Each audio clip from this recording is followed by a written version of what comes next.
el tipo de obligación jurídica que emana de los actos médicos, de la tarea que los profesionales de la medicina llevan a cabo.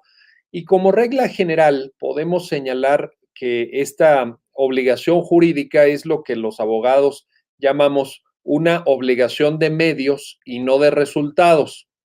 Esto es absolutamente indispensable que sea comprendido a cabalidad para efectos de la determinación de una eventual responsabilidad por malpraxis médica. ¿Qué quiere decir?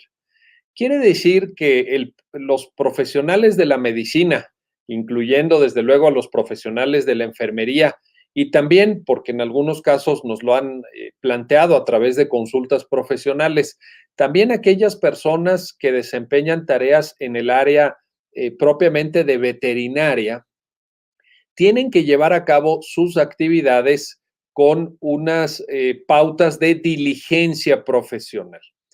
Aquí está la naturaleza de la obligación jurídica que les señalaba, en el sentido de que la obligación jurídica que emana del acto médico es una obligación jurídica de medios, no de resultados. ¿Qué quiere decir esto? Como ustedes muy bien lo saben y lo saben mejor que nosotros los abogados, en el ejercicio de la medicina, pues hay una serie de condicionantes, hay una serie de factores que a veces hace que el resultado de la atención médica sea un tanto aleatorio, que no se pueda asegurar un resultado porque depende muchas veces de la condición física del paciente, del avance que tenga la dolencia que sufre el propio paciente, de la calidad y de la cantidad del equipo que pueda ser utilizado por el profesional médico o de enfermería o de veterinaria. Entonces, hay una serie de condicionantes que no permiten asegurar con una absoluta certeza el resultado de la intervención médica. Y por tanto, ese resultado no puede ser objeto de una caracterización jurídica. Pero ¿qué sí lo puede ser? Lo que sí se exige en términos jurídicos desde el derecho es que los profesionales de la medicina se conduzcan de cierta manera, es decir, que observen un conjunto de protocolos, un conjunto de procedimientos que asegure en alguna medida, en la medida de lo posible, pues una cierta calidad en la atención médica. Aquí hay en esta diferenciación entre obligaciones de medios y obligaciones de resultados, es decir, la idea de que los profesionales de la medicina se tienen que conducir de acuerdo a ciertos protocolos y que tienen que observar un conjunto de procedimientos que existen para cada tipo de terapia que se aplica. Hay una diferencia importante por cuanto hace a la llamada medicina necesaria, aquella que se ejerce como resultado pues de una dolencia que no es objeto o resultado de la voluntad del propio paciente, es decir, que el paciente no buscó tener diabetes o no buscó tener cáncer o no buscó tener hepatitis o alguna dolencia gastrointestinal, etcétera. De aquella otra parte de la medicina que es lo que se denomina la medicina voluntaria, también denominada medicina embellecedora, que consiste fundamentalmente en tratamientos de carácter estético o tratamientos que tienen que ver con el control de la natalidad, tipo cirugías para temas de vasectomía, etcétera, etcétera.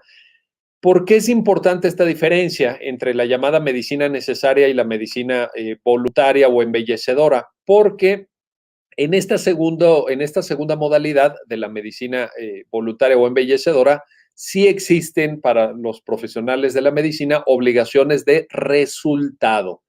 Es decir, si una persona se somete a una cirugía estética porque quiere pues cambiar la forma de su nariz o porque quiere un aumento de glándulas mamarias en tal sentido o cualquiera de las modalidades que ustedes conocen mucho mejor que yo, pues ¿qué espera de esa intervención médica, de esa intervención quirúrgica? Pues un resultado, espera un resultado. Esa es la razón misma de ser de la intervención médica, lograr ese resultado. Claro, con una cierta flexibilidad, porque a veces, pues obviamente, a lo mejor el cirujano dice, bueno, voy a hacer lo posible para que la nariz le quede de esta manera, de esta forma, pero puede haber un cierto grado de variabilidad en función de un conjunto de factores.